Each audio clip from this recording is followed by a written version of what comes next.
athletic than I've ever looked in my life. Yeah, that's the other young superstars around the league. This not this young man right here. He has an old soul, DG, when you talk about Anthony Edwards, and he came back on the mission in the second half, attacking, getting downhill, getting to his pull-ups, finishing in traffic, doing things Anthony Edwards does. Look, they switch out on him. Using that athleticism, feeling good. I don't like the complaining all the time after every bucket, but damn it, it looked good. He scored 13 of his 20 points in the second half after coming back from injury. Here's Julius Randle talking about his star teammate with our Dave McMenamin. He's never one to sit out of games or miss games. He's always put his best foot forward. And I don't know, he's like Iron Man. I've seen him get hit, knocked down so many times. Better off, he like Wolverine. He gets hurt and he do something in the back. I don't know what the hell he do, but he do something in the back. He come out, he balls. Yeah, I'm not gonna lie, D. Hines, I don't know what he be doing, but my physical therapist, he the best in the world. Yeah. Our senior insider, Shams Charania, joins us now. Shams, Anthony Edwards, he's now bounced back twice from really scary-looking ankle injuries. Is there any larger concern for him going forward here?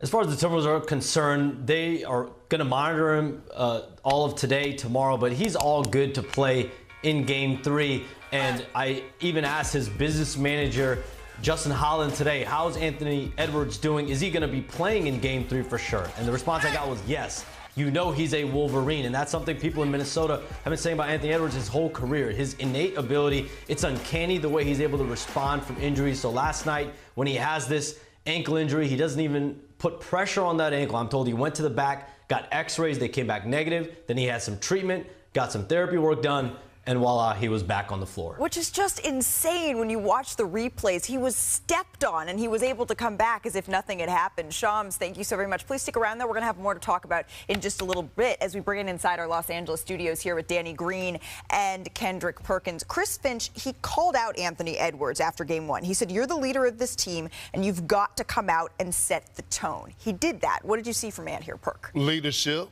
He's the best young leader in the game. I've been saying it all year long, said it last season. And he's setting the tone not just with his scoring, but he's setting the tone of how to play basketball the right way.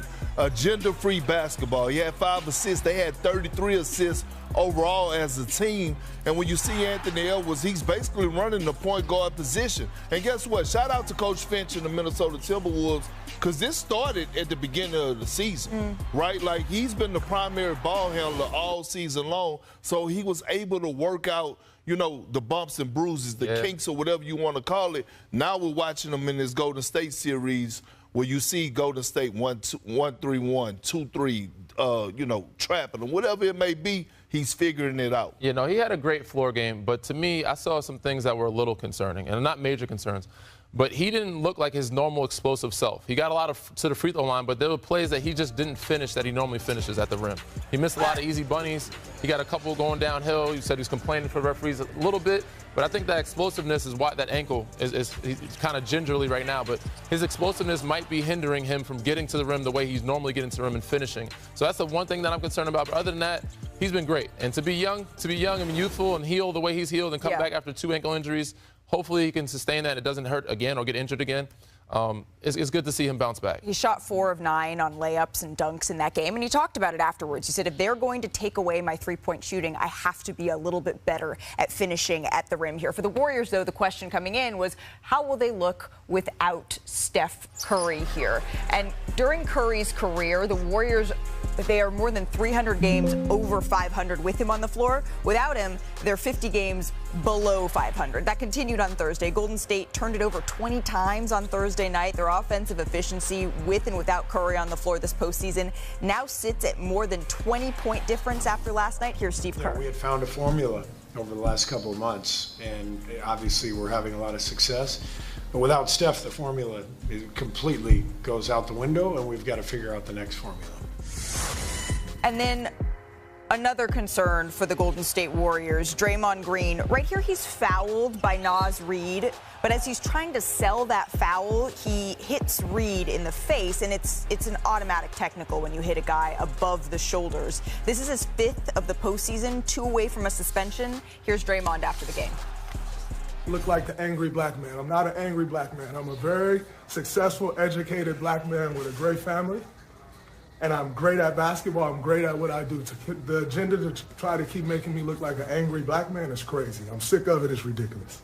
Draymond was obviously upset after the game. There's a lot of layers and context to this. On the court, though, the technical fouls, they are adding up. 2 more will equal a suspension here. Of course, we just saw moments ago the Minnesota Timberwolves issued a statement about a fan altercation. A fan was thrown out for what they said to Draymond Green. There's a lot here, Perk, but your reaction to the fact that he picked up his 5th tech. I mean, something that he can't do. We said this in the Rocket series. What was it, Game 6?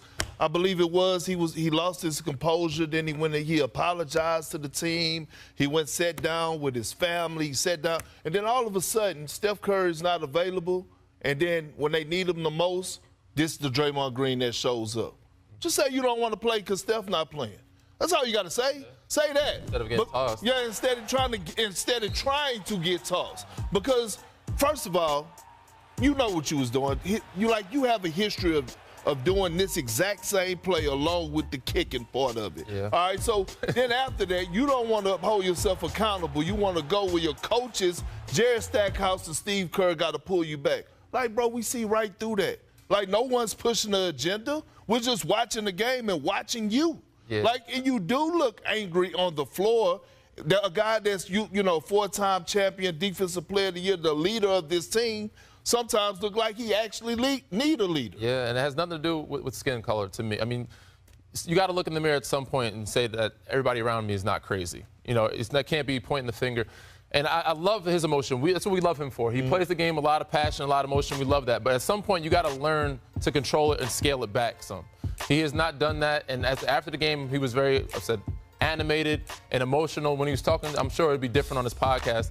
But nobody's targeting you. You're allowing yourself to be targeted by the way you're acting out there. And you can't flail your arms, your legs, and feet. You got to control your body.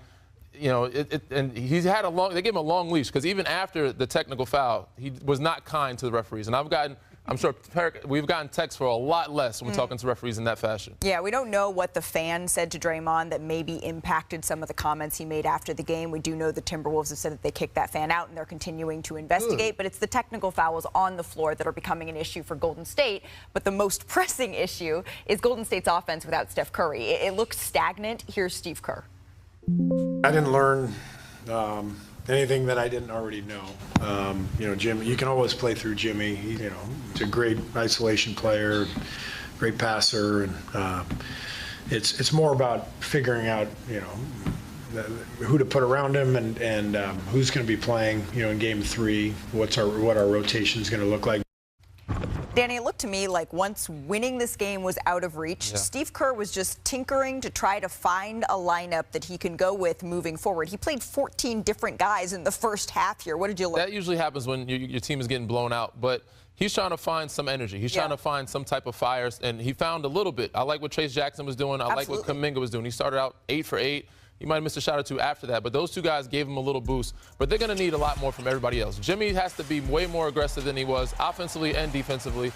Podziemski's got to do better. They need, Spencer. They need all hands on deck here. They need Gary Payton II for them to be in this game because Minnesota didn't play a great game, and they still were winning handedly. So if Golden State wants to extend the series to give